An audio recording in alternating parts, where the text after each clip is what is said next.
Hello, everyone. Welcome back again. This is episode number 5 of PT Forensics. We got a special episode for everyone today. We're changing up our normal format, and we are going to be debating dry needling. Well, I guess I'll be fair. Trigger point dry needling will be super specific. So essentially, what's going to happen? Corey and I we have both taken two sides of the debate. So I don't want to say I'm against dry needling, but I guess I'll be in the other side of the coin, right? So Corey's going to be pro dry needling. He's going to be why we should do dry needling, all that whole thing, and I'll say why we need to pump the brakes and maybe not do it. So let's jump right into it. So I'll start off with this. It is from the APTA, the American Physical Therapy Association, and it's a description of dry needling in clinical practice. So they came out with this in February of 2013, and essentially what I'm trying to do here is just break it down and just try to make like a set definition to go off of. So what they said, or what their description of dry needling is that dry needling is a skilled intervention that uses a thin filiform needle to penetrate the skin and stimulate underlying myofascial trigger points, muscular and connective tissues for the management of neuromusculoskeletal pain and movement impairments. Let's see, it goes on to say that the physiological basis for dry needling depends upon the targeted tissue and treatment objectives. The treatment of myofascial trigger points has a different physiological basis than treatment of excessive muscle tension, scar tissue, fascia, and connective tissues. And then it goes into a bunch of, it essentially just elucidates that even further. So that's what the APTA says dry needling is. Again, like I said before Corey jumps into his side, his argument, I will just put something out there that we are not trying to push anyone towards getting certified. We're not trying to push any specific type of certification. I know there's multiple out there for dry needling. Maybe Corey could talk about that a little bit more. But this is sort of just a debate going back and forth, trying to have a good discussion on dry needling, its effects and pros and cons, and just sort of the overall idea about it. So with that being said, I will push it over to Corey, and he'll give his debate.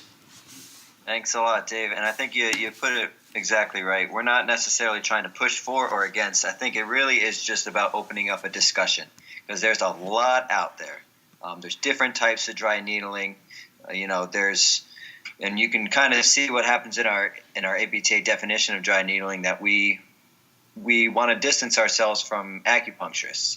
And again, that gets to be a whole debate in and of itself, and we'll get into that a little bit. But really all we're trying to do is see what we have for evidence for dry needling, go through the whole, soup to nuts, what's good about it, what's bad about it, and that's really our goal for today. So what I did, I'm on the pro side for this debate here, and I'll go ahead and give you my bias right off the bat. I was certified through the Spinal Manipulation Institute, Dr. Dunning's institute, and basically their system there is, they talk a lot about acupuncture research as well. They talk about trigger points, but they also talk about what happens in the acupuncture research. They're not teaching acupuncture by any means, but what they, that's my bias there. So I am certified, and we'll get into that a little bit more towards the end.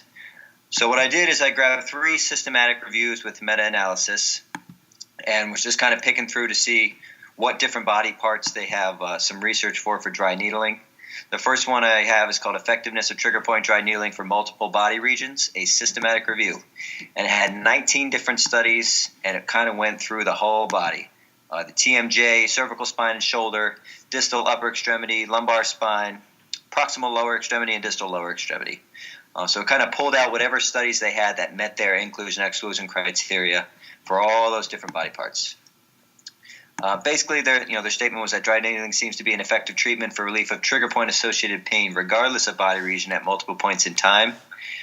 That's a little bit all-encompassing of a conclusion there because, as we'll pull a couple of these out here, they didn't find total significance in all of the body parts necessarily, but they did for many of them.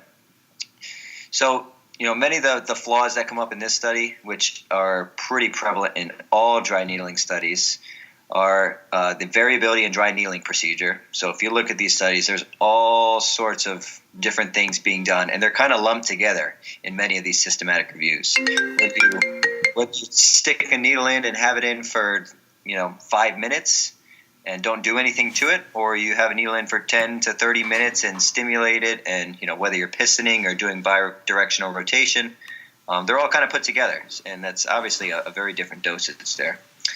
Another one, the limitation, a lot of them lack power or effect size calculations. A couple of the studies I do have some of those calculations.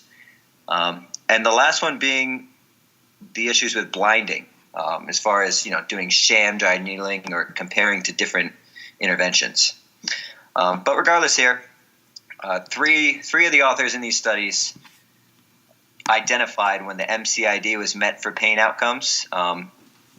So what I'm going to say is it would be a little confusing. 3 of the authors identified that MCID was met, but the MCID was actually met in 15 out of 17 studies. So to break it down by body region really quickly, 2 studies looked at the TMJ, both concluded that trigger point dry needling was effective in reducing pain compared to sham, but it had conflicting results for range of motion. They had 10 studies for the cervical spine and shoulder. All of them found that dry needling appears to be effective for reducing pain and tenderness and improving range of motion over time, with results being significantly better than sham and at least equivalent to other treatments. And that's the thing I'm trying to pull apart over time is, is it better than other treatments? Is it the same? Is it better when you add it to other treatments? So there was one study for the cervical spine and shoulder that showed it was not as effective as mini scalpel neo-release compared to the cervical paraspinals. One study looked at patients with lateral elbow pain. They found it was effective in reducing pain, tenderness, and cervical spine range of motion when needling the extensor carpi radialis muscle. So I thought that was an interesting find there. They had one study for the lumbar spine, and they found it to have little benefit. I can get into this a little bit more later, but I have a whole other systematic review in the lumbar spine. Interesting part of this one is that I went into the study that the systematic review included, and basically, when I read through it and then I read through the conclusion, it was saying that, the effectiveness of dry needling is comparable to that of percutaneous electrical nerve stimulation, and therefore it may be considered as another useful tool with limited adverse events. So that was kind of a conflicting, what I found in the study was different than what they reported in the systematic review.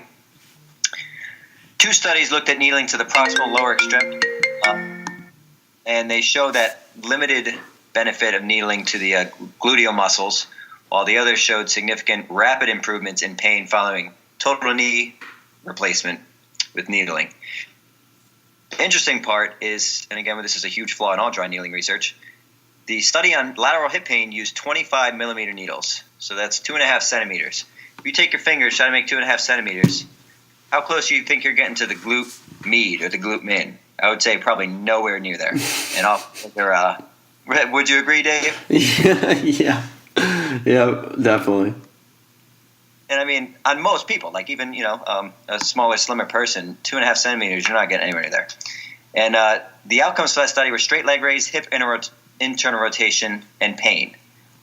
So they're doing some of this pretty shallow needling and looking to see if it makes improvements on straight leg raise and hip internal rotation. Again, look at hip internal rotation. You think you're going to get to some of those deep those deep hip rotators with a 2.5 centimeter needle? Not going to happen. A lot of times I'm bringing out 7.5 to 8.5 centimeter needles. All right, so second article I have is for upper quarter myofascial pain. Title is Effectiveness of Dry Needling for the Upper Quarter Myofascial Pain, a Systematic Review and Meta-Analysis. They had 12 different studies, ton of different follow-up times, ton of different control groups. This study did have effect size. So for dry needling versus sham or control, the effect size was 1.06, which is a pretty large effect. 3 out of 4 studies favored dry needling in that analysis there. The study using the contralateral side had the largest effect and a 4.0 change on a visual analog scale, which is pretty interesting. But when they did dry needling compared to sham or control at 4 weeks, 2 out of the 3 studies favored dry needling, had large effect size of 1.95 and 1.55, and an overall effect size of 1.07. So those are pretty good overall effect sizes there. For dry needling compared to other treatments at the immediate term and at 4 weeks, the effect sizes generally favored the other treatments. But these differences between the groups there were much smaller and less clinically meaningful. They did state in the article that a reason for this discrepancy here when they compared dry needling to other treatments, there's a large heterogeneity of those dry needling dosage. A small number of studies included, obviously, and then there were large variations in the treatments they used. So they compared it to lots of different things. The conclusion of that study actually recommends with a grade of A, dry needling compared to sham or control in the immediate term, and cautiously recommends with the grade of A, dry needling compared to control at 4 weeks. Kind of a firm statement there. And again, I'm not, that the evidence wasn't totally rock solid there, but it does give us some review of some evidence and some effect sizes in regards to dry needling versus controls and other studies. Last one, really quickly, I have a whole study that's titled Evidence for Dry Needling in the Management of Myofascial Trigger Points Associated with Low Back Pain, a Systematic Review and Meta-Analysis. This is 11 studies were included with 802 patients. They kind of used 3 different studies, 3 different groups to show what they were doing. The first group was dry needling versus other treatments at immediate follow-up. They used standard mean difference here. So another way of showing what the effects were of one intervention versus another. The standard mean difference was negative 1.06 for pain and negative 0.76 for functional disability. Those are pretty strong numbers there, favoring dry needling. They found the heterogeneity to be high, which is a stat they call I squared. Basically, they're looking to see, is there some sort of heterogeneity in the study that's causing to skew the results a little bit. And when they did a univariate meta-regression analysis, the covariates contributing to that heterogeneity were dry needling treatment time and sample size. Again, the overall strength of the articles included in a lot of these studies are not all that great, to be quite honest. For dry needling versus other treatments at follow-up, 6 studies were included, found initially that dry needling had little improvement. And then after they did a sensitivity analysis, they eliminated one of the studies, and that standard mean deviation increased from negative 0.43 to negative 0.68, which is pretty significant. And that I squared, which is the measure of heterogeneity, dropped from 83% to 0. So one study was really skewing their results there. The last thing I want to touch on really quickly for the pro side here is adverse events. So, one of the big things that people argue against dry needling is that it can be very dangerous. But that's just not, unfortunately, that is not showing up in the literature so much. One of the things, probably the most common thing that happens in acupuncture or dry needling research is a pneumothorax. And that could be coming from, needling into that thoracic cavity where the lungs are. Even this one, this adverse event here is very, very rare. Most dry needling research studies will show, bruising, maybe some mild pain at the needle site insertion.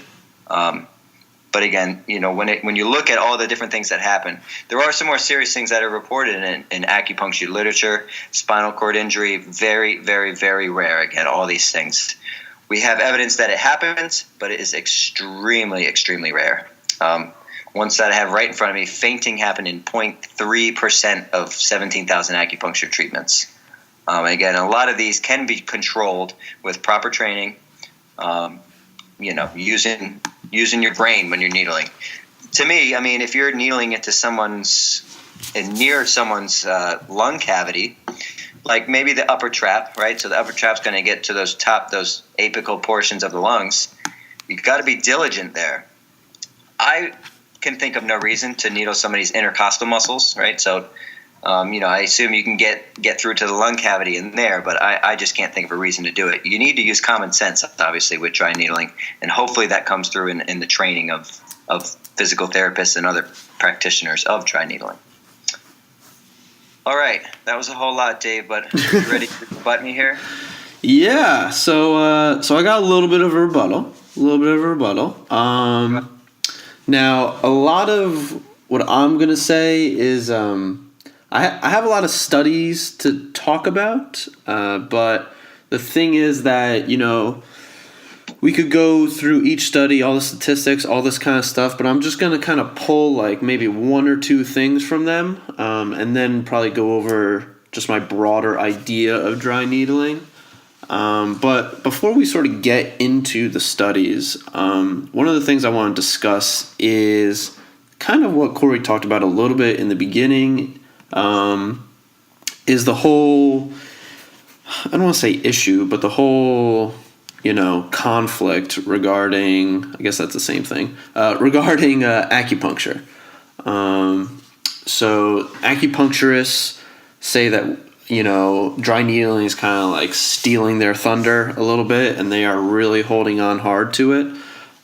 So that is something that I believe physical therapists have to do a big job of, trying not to step on the toes of another profession, and just trying to, stay within our scope of practice. I like that we are branching out and doing different things like dry needling, but I think we really have to find a way to, define it so that these acupuncturists aren't going wild, because that's the last thing we need is another, healthcare field to dislike us. So that's one thing. Another thing is the legality of dry needling. Corey and myself, we live in Connecticut, which is a state that allows its physical therapists to do dry needling, obviously. One of the states that I was looking to practice in before coming to Connecticut was New York. And New York does not allow physical therapists to do dry needling whatsoever.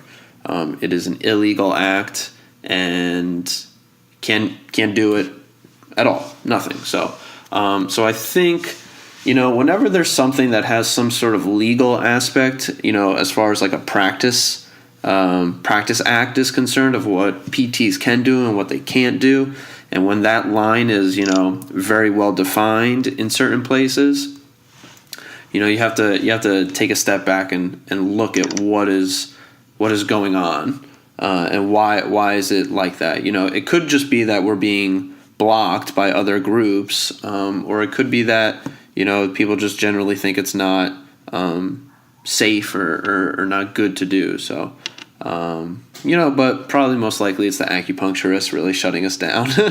That's probably what my main guess is.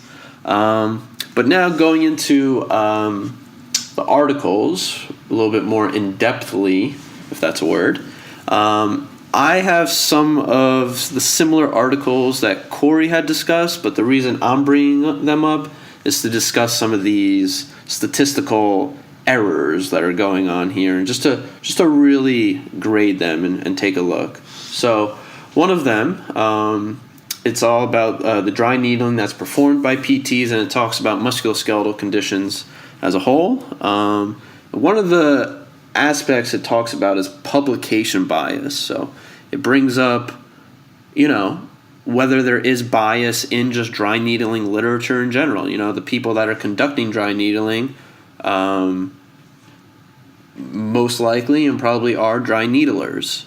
So what they say is that there is a risk of publication bias in some of these meta-analyses, which, there's probably publication bias in a lot of research studies. People already set out with hypotheses before they even started research. So it's understandable that there would be, but this one meta-analysis I'm looking at actually talked about it and broke it down. So in this one, for example, they were saying that the effects of a dry needling versus a control or sham dry needle on functional outcomes for 6 to 12 month follow-up, and the effects of dry needling versus other treatments on functional outcomes for immediate to 12-week follow-up did have a possible publication bias. So that's something that we need to look at and really determine what's going on here. So another study I have, I believe Corey, you talked about this one, is dry needling for the upper quarter myofascial pain. So table 6 in this is a very interesting table. It's table 6 in this study from JOSPT. It's the summary of key methodological issues and outcomes by this meta-analysis study. So essentially what it does is it has all of the research articles involved in this meta-analysis systematic review. And it states some methodological issues and says whether each study has it or doesn't have it. So, to go over them real quick, one of the ones that is very alarming, I guess you could say, is whether the sample sizes in each of these studies was justified by the power analysis. So, for those who don't know, before you conduct your study, you do what's called a power analysis, and that is set up to decide how many participants you need in the study in order for it to have some meaningful results. If you only have a study of 2 people, it's you can't really generalize it to the population. So in a lot of studies, depending on different factors, they'll have a power analysis to give them how many people they need in the study. Well, in this systematic review meta-analysis, out of all the studies that they had, only one paper had their sample size justified by a power analysis. And let's see, in all there were 1, 2, 3, 4, 5, 6, 7, 8, 9, 10, 11. There were 12 studies. Only one of them had sample size that was justified by power analysis. That's one thing.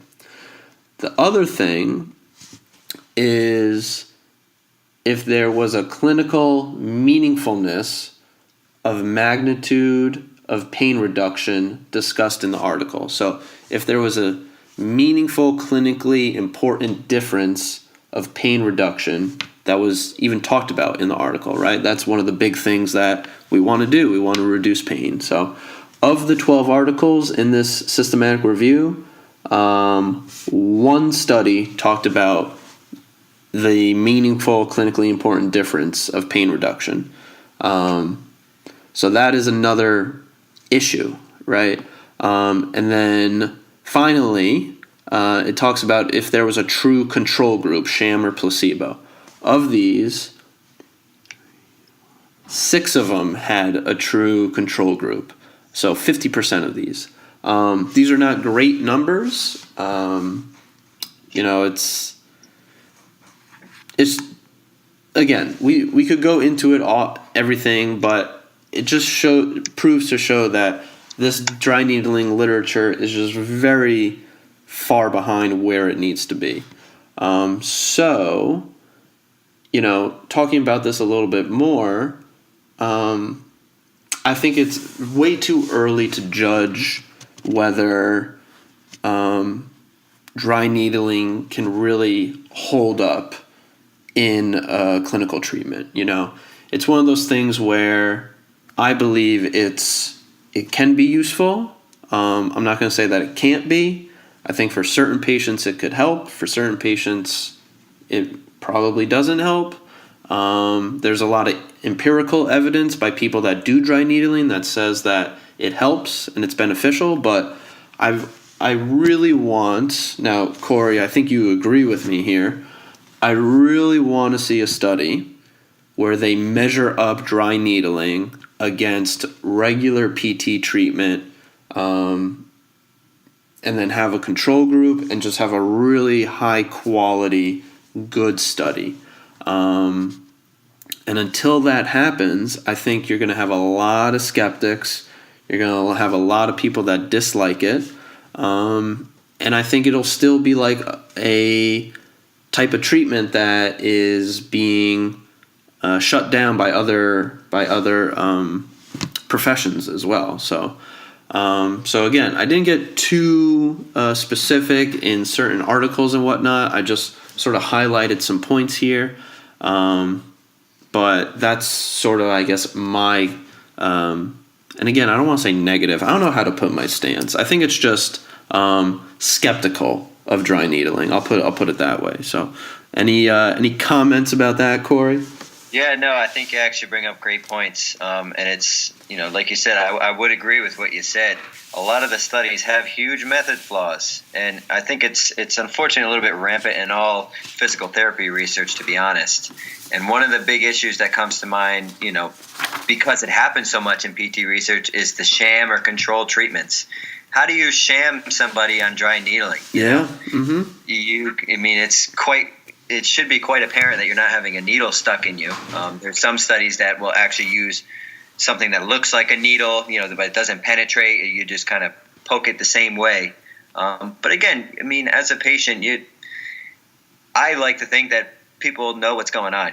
You'd be able to tell in a sham treatment. And then, you said there's not often a true control, and that can be really hard too. How do you blind someone to someone like that? Mm-hmm. It's all really challenging stuff. Then when you look at, all these systematic reviews I pulled out, they include a certain number of studies because they excluded a bunch of other studies that might have not have met their criteria for what they wanted to see in an article. Right, and that's an interesting point you bring up too, because if they're excluding a bunch of articles that don't meet inclusion criteria, and then they're left with these research articles that have poor methodological quality in and of themselves, then I think that's a true indication of where we're at in the dry needling literature.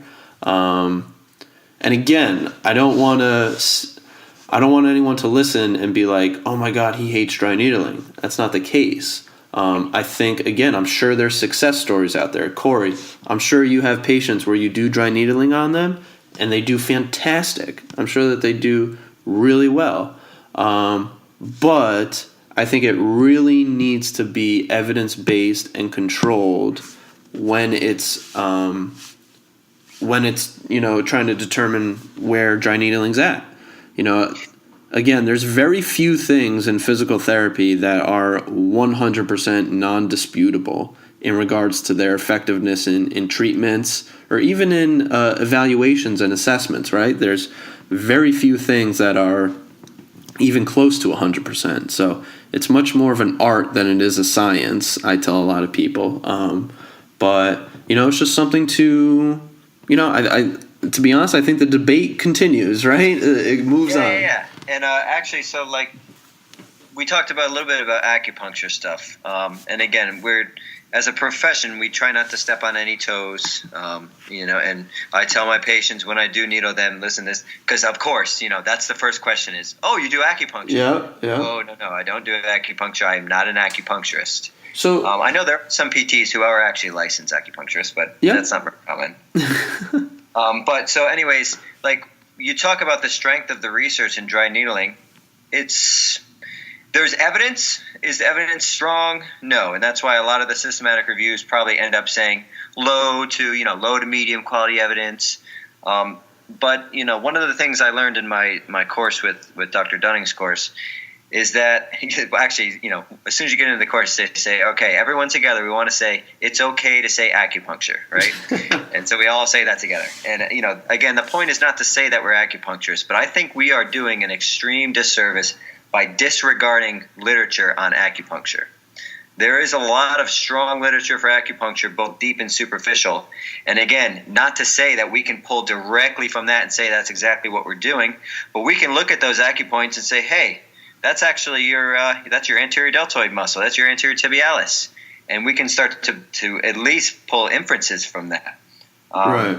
You know what I think dry needling actually is really good for, and something that, I would be interested to take a dry needling course just for this one aspect, is I think you get very, very good palpation skills, and I think you become very knowledgeable in muscular anatomy. So that is something I will say about dry needling that I believe is something that's not discussed much about, is that in order to dry needle, you got to really know where you are, like 100% of the time. And that is something that goes, that isn't talked about much. That's a good point. And actually, it brings me perfectly into another one of my points. And again, I told you my bias right off the bat where I did some of my education for dry needling. I think we do another disservice by only focusing on the muscular system. Every single dry needling study you look at in regards to physical therapy is myofascial or it's trigger point dry needling. Yep. And again, not to go into acupuncture, but we should be looking into perineural needling. I actually have a patient who I treat for carpal tunnel syndrome by needling close to the median nerve. Again, very low risks as far as injury to the nerves go. If you're giving slow insertion, right? Again, that's a good comparison to a lot of the trigger point dry needlings use the pistoning technique. They're going in and out pretty rapidly, fanning across. A lot of times I'm not doing that. I'm going in slowly. I have slow needle insertion, and I'm using things like bidirectional turning to stimulate the needle tip versus really cranking away at that needle. As you can imagine, that causes a lot of post-needle soreness to do that pistoning. And it may even cause a little bit more trauma than we need to be causing to the tissues. Micro trauma, we'll call it. But as far as, I want to bring forward a quick little article from Dr. Dunning's cronies over there. They basically say, you talked about the APTA's definition. What they list at the end of one of their articles is that position statements and clinical practice guidelines for dry needling should be based on the best available literature, not a single paradigm or a school of thought.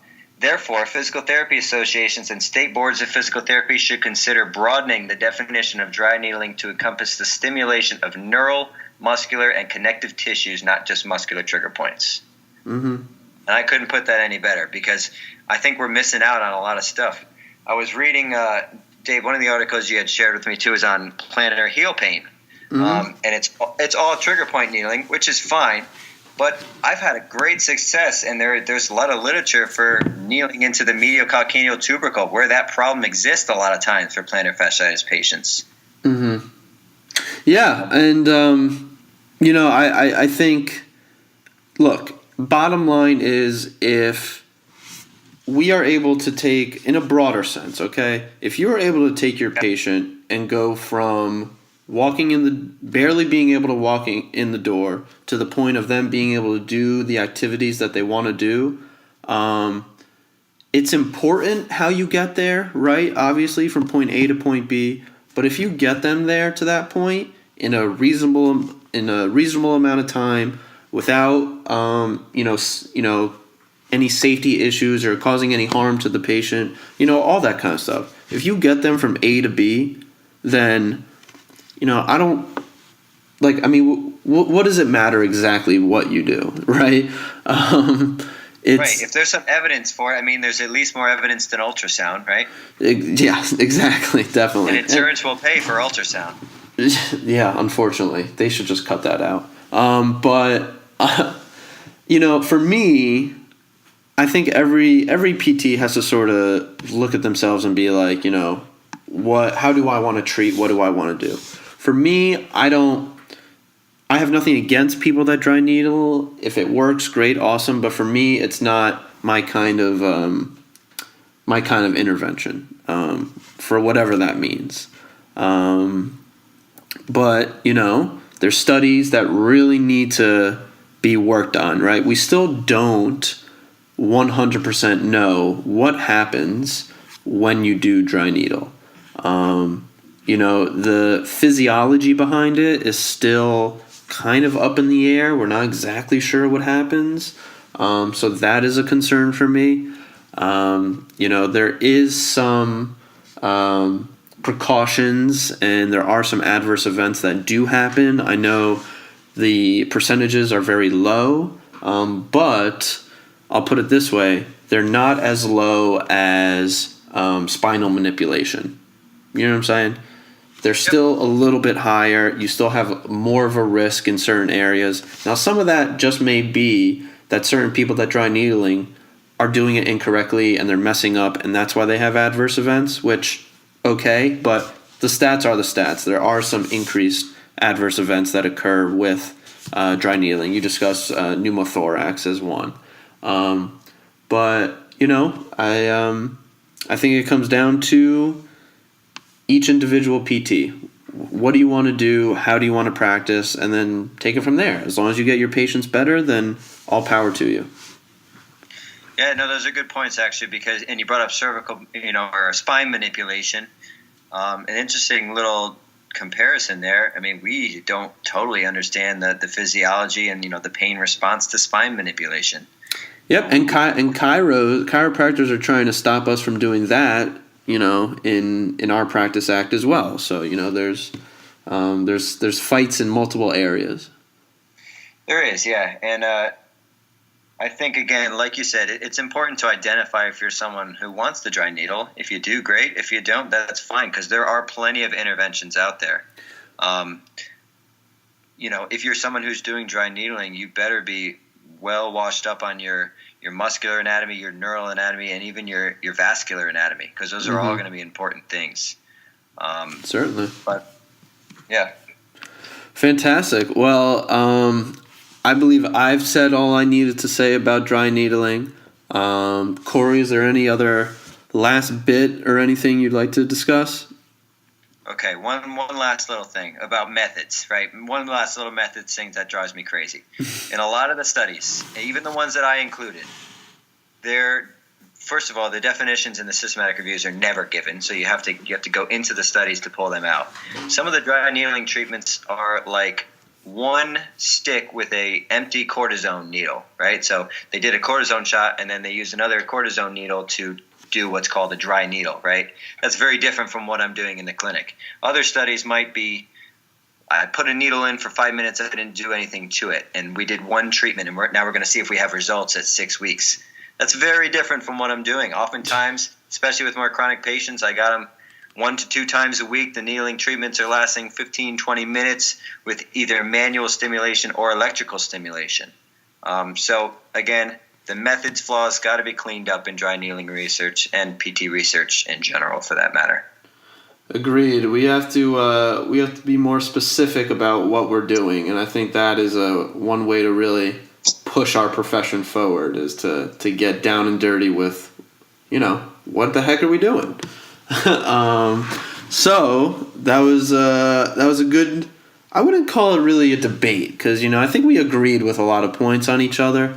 I think it was just a good discussion on dry needling. So exactly. So fantastic. We will leave it at that. Please, I know this is a hot topic, but if anyone has any comments they'd like to leave, please drop it down in the YouTube video or on Facebook. We would love to hear what you have to say. And that is it for this episode, this different episode from PT Forensics, all about dry needling. Stay tuned for the next episode coming up in a week from now. Have a good night, everyone.